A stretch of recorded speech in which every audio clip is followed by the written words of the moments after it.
Hey everyone, Shabby Gamer here and welcome back to the WWE 2K15 Universe mode and this, which is episode number 10 of the CZW Brand.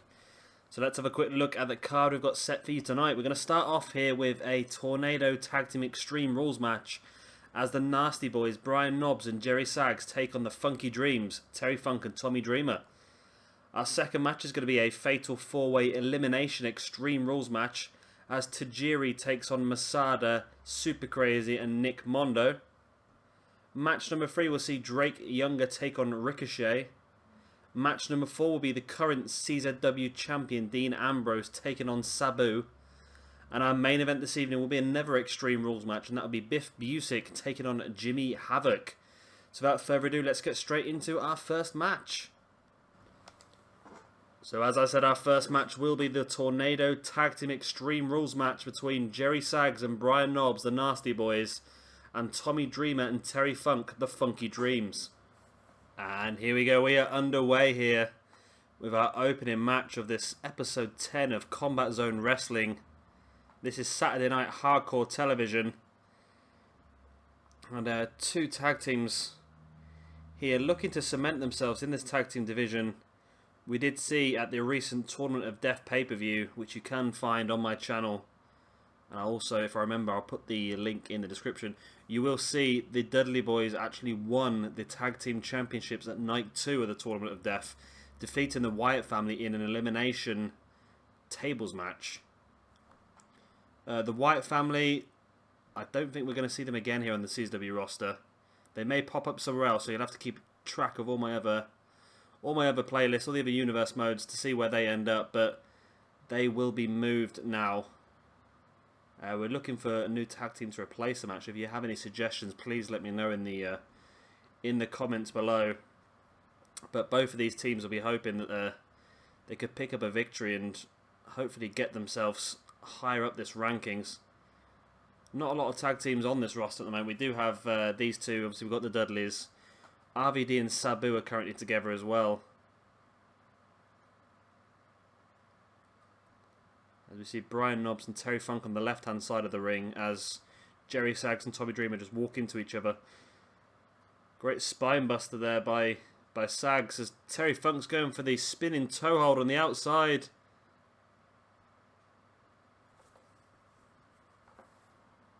Gerry Saggs fishing for a weapon. Dreamer's back to his feet though and catches Saggs in the side of the head while he was getting that weapon. Funk's got Knobbs up with a pile driver on the outside on that concrete floor. I can't even talk today. There's very, very limited matting on the outside there. And that could do some serious, serious damage to Brian Knobbs' neck.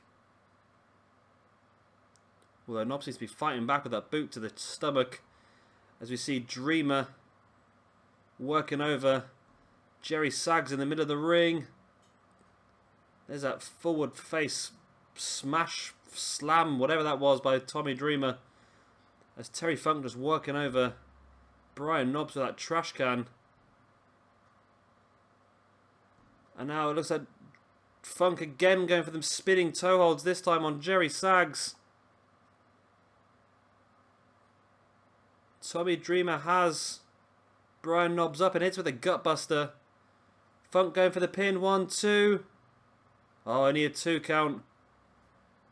But Dreamer with a DDT on Brian Knobbs. Dreamer with a DDT.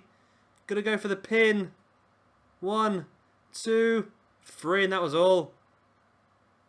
The Funky Dreams get the pinfall. Terry Funk had Gerry Saggs distracted for long enough for Tommy Dreamer to hit the DDT and pick up the victory. Here's a gutbuster, which is obviously very interesting. And there's the freak out, and just as Gerry Saggs turns around, he sees his partner Knobbs being pinned. Good victory here there for the Funky Dreams. Terry Funk and Tommy Dreamer, two of the cornerstones of ECW, now hoping to become cornerstones of this CZW brand in this universe mode. Terry Funk doesn't look a day over 90, does he? Full of youth. And here we go into match number 2 of the evening. It's Masada, Tajiri, Super Crazy and Nick Mondo in a 4-way elimination Extreme Rules match. And we are underway with match number 2. I have just had to restart this match. I got right down to the last 2 people and the game got completely stuck. I've never seen anything like it before. But essentially there was a table in the ring. Masada and Nick Mondo were the 2 guys left. Nick had been kicked in the stomach and was bent over, and Masada was doing the move where he bounces off the ropes, comes back with the drop kick. Masada got stuck on the table and couldn't move. And obviously Nick Mondo was stuck in his situation and couldn't move. So basically I was just sat here for about 2 minutes just looking at Masada run into a table. As Tajiri nearly eliminated there from the early pin by Super Crazy. This match does seem to have split now into the 2 current Combat Zone Wrestling deathmatch wrestlers in the shape of Nick Mondo and Masada, and it looks like the 2 ECW originals, well, maybe not originals, but the 2 ECW alumni, Super Crazy and Tajiri, have gone off as well. I'm not quite sure if Masada is currently wrestling. Maybe you guys can let me know, but I know I did read recently that he's having some problems with his knees and he hasn't got insurance, I think, so I think he was looking for money to pay for surgery. I'm not 100% sure that was correct, but I'm not sure if he's back yet. If you guys don't know who Masada is, then you can search on YouTube for Masada and the word kebab stick or kebab skewer, and you'll find a video of what he likes to do in Combat Zone Wrestling. Just a word of warning: once you've seen it, you can't unsee it. It's not too. It depends how your mind works, I suppose. I've watched quite a bit of Combat Zone Wrestling myself, so it doesn't really surprise me anymore. But yeah, seeing what Masada does with kebab sticks is not or kebab skewers. It's a strange one. If you're not into hardcore wrestling or deathmatch wrestling, I probably wouldn't suggest it. But if you've got a sick and twisted part of you, then it's definitely worth a watch. There's all 4 guys now fighting out here by the announce table. Tajiri. I felt Tajiri was actually going to monkey flip Nick Mondo through the table then. He's going to go for the pin. Whoa, what? Yeah. 2K, please can you fix the fact that the referee can't count a falls count anywhere pin without being inside the ring, because that's really annoying. Masada hits that backdrop rock bottom. Referee slides back into the ring. 1, 2, 3, and that's it. Super Crazy has been eliminated. Where the hell is Tajiri off to? He's circling the entire ring. Is this some sort of victory lap? I don't know what's going on. He threw Nick Mondo onto the table. And it looks like Masada is just going to pick up the pieces here. Picking Nick Mondo up. Gets him up on his shoulders. And there's the Death Valley driver through the table by Masada. Masada should go for the pin here, surely. Nick Mondo would be eliminated. But Tajiri just with a baseball bat to the side of the head of Masada now beat him on the ground. And Nick Mondo comes straight over and gets the pin. 1, 2, only a 1 count. Nick Mondo nearly picking up the pieces then. After being Death Valley driven through the table, I thought he should be out, really. Oh, Masada there with a bulldog. Going to go for the pin from the bulldog. Referee, again, running away so he can't possibly see the shoulders. But still, that's Nick Mondo eliminated. We are down to Masada and Tajiri. Masada throwing the ring steps into the ring. Tajiri allowed him to pick them back up, and Tajiri eating them steps. Could that be all here? Masada's going to go. I thought Masada was going to go for the pin, but no, he brings Tajiri back to his feet. Gets him up and hits that backdrop rock bottom into the pin. 1, 2, 3, and that is all. Masada is your victor here. Great win for Masada. Here's a... I don't know what this... Oh, there's a kick to the head. It's worth a replay. There's a monkey flip that didn't go through the table. Again. There's the hip toss. Hip toss city. all the replays we've had, and it decides to cut out the part where Nick Mondo is Death Valley driven through the table. That's great, isn't it? But this is the finish of the match. That backdrop into almost like a rock bottom. I'm not quite sure what it's called, but that was the freak out.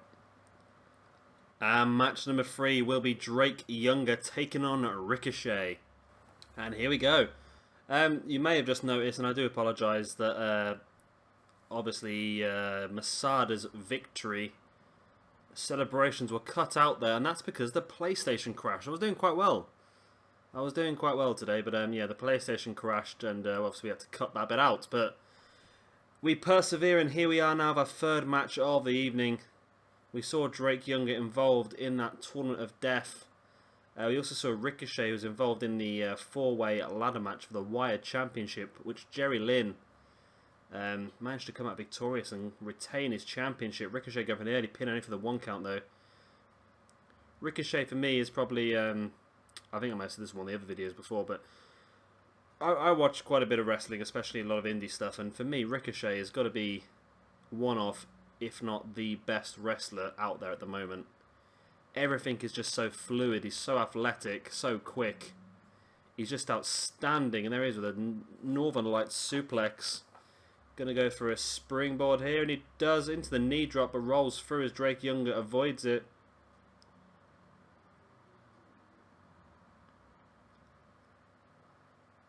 Great neckbreaker by Drake.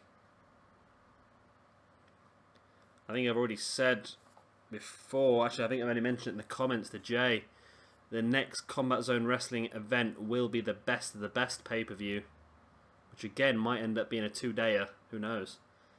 But yeah, it's going to be a big one. We're going to have a few stars from around the other rosters as well, coming in to bolster the athletic part of the show, as there's Ricochet with that sort of F5 style cutter, brings Drake back to his feet, and again another Northern Lights suplex, this time with a bridge to the pin, 2, 3 and it's a win. Fantastic victory here for Ricochet. Another great quick win for him. As I was babbling on, Ricochet just showing his ability, and there's the Northern Lights suplex into the bridge which finished it all off.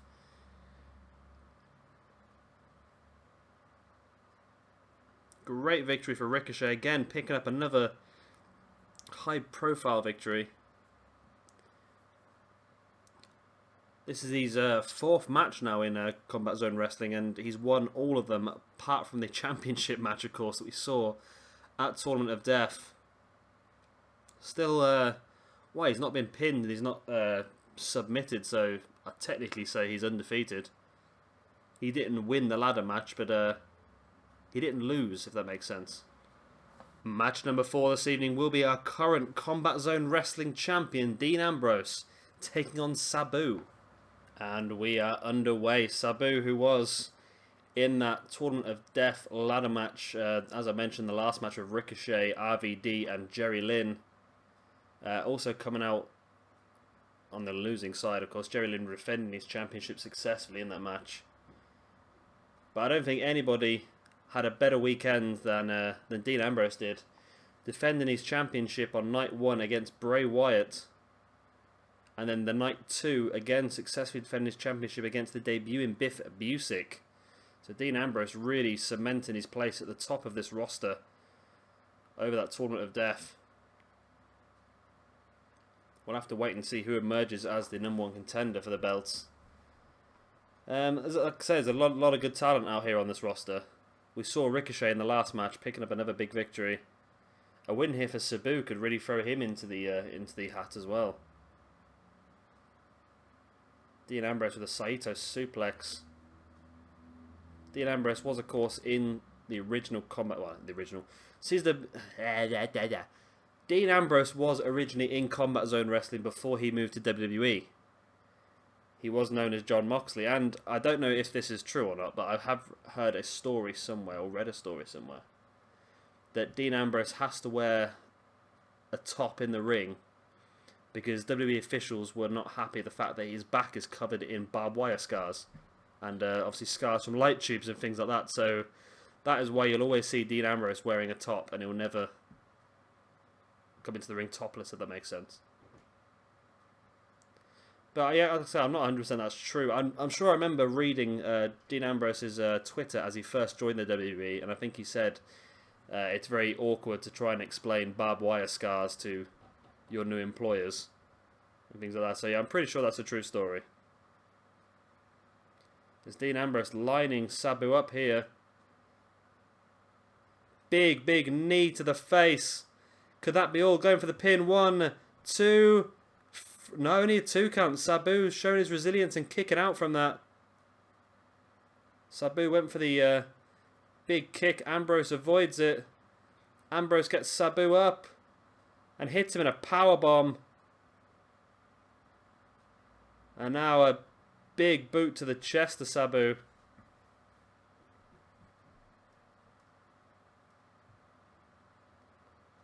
Ambrose has Sabu up in the scoop slam. Comes off the rope and hits that rotating elbow drop. 1, 2. No, only a 2 count still.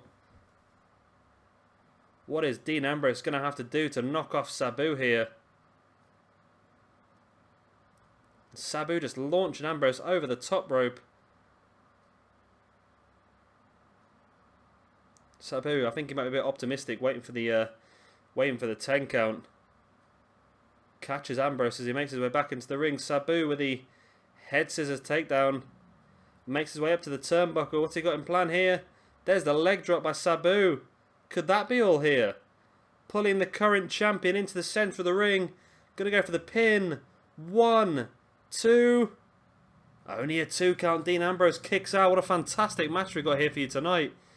And we still have the main event yet to come as Dean Ambrose catches Sabu in that headlock driver, the dirty deeds. Now that has got to be all. Sabu's taken a lot of damage so far. 1, 2, 3, and it is. Big victory again here for Dean Ambrose.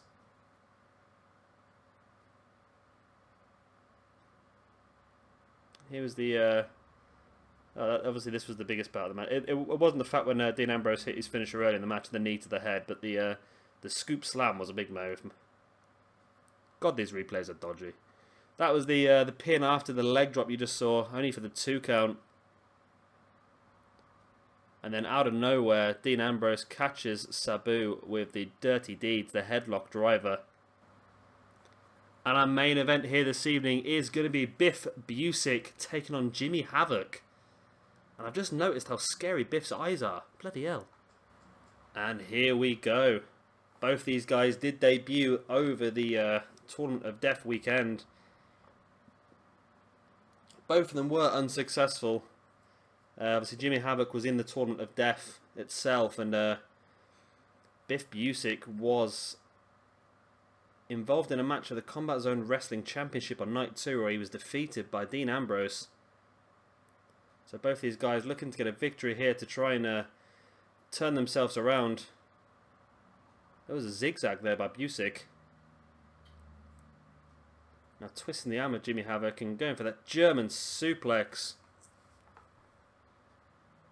And now gets Jimmy up by the gut and hits the gut wrench.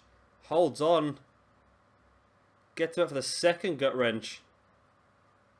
Again holding his grip. And again bringing Jimmy Havoc up in the gut wrench and dropping him down hard.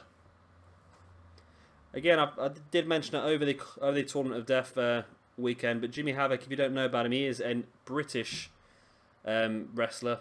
Known a lot for his deathmatch ability, but not only that, he's a very good in-ring wrestler as well. Doesn't need weapons to justify his need to be in a ring. Busick with a great springboard splash. Yeah, I try to... It was the same sort of thing with Masada. I don't know if anyone knows much about Masada, but Masada, I only ever knew him as a deathmatch wrestler, and then all of a sudden they started putting him into standard matches, and he was a very, very good in-ring wrestler. He didn't need the weapons, but he had the ability to use the weapons if needed, and that's the same sort of thing with Jimmy Havoc. He's a great in-ring competitor. He has been the champion of quite a lot of UK companies. However, when it comes to it, he can hold up with the best of them in the deathmatch situation. I recently saw I think it was last year in the UK, CZW did a tour where they competed against Southside Wrestling in the UK, and the main event, it was a free, I think there was 3 shows over 2 days, and the main event of the first night was Jimmy Havoc versus DJ Hyde in a barbed wire match. And yeah, it was a fantastic match. It's very different seeing a barbed wire match live than it is seeing it on a video. It makes it a bit more real when you see the blood pissing down people's faces right in front of your eyes. But it was an experience. It was quite enjoyable, actually. It was a very good show. There was some great spots in that show. I remember one of the guys actually come falling off of there was a balcony around the side, and one of the guys fell off the balcony, which was quite good. It was a really good show. I do suggest if any of you get the chance to go and see some UK wrestling, the quality is a lot higher than you think it would be. I was dubious when I first went, and I was absolutely stunned at how good they all were. Which, as you can see by the fact that WWE have been picking up British wrestlers now for years, the likes of Paige and Magnus and Bram, you've got Connor from the Ascension. All of these guys were English and work in the English indie scene before they got the move across the UK. So there definitely is the talent there. It's definitely worth going to watch. As Busick and Havoc still fighting here on the outside of the ring. Remember, this is an Extreme Rules match. There's no countouts, no disqualifications. We're here till somebody gets the pinfall or the submission. I'm hoping it's not too long because my dinner's been in the oven a bit longer than it should be. Jimmy Havoc willing Busick back to his feet. What's Havoc got him planned here? Spinning Busick round and has him in that half and half suplex. Busick looks down and out. Is this going to be all?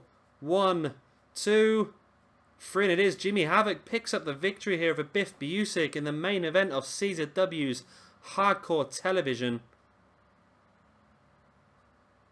There's a big club to the back of the head by Busick. But this is the suplex that finished off. It smells like a half and half suplex. Had him hooked under the arm on one side and around the waist on the other. And there was the freak out. And Jimmy Havoc picks up the victory here.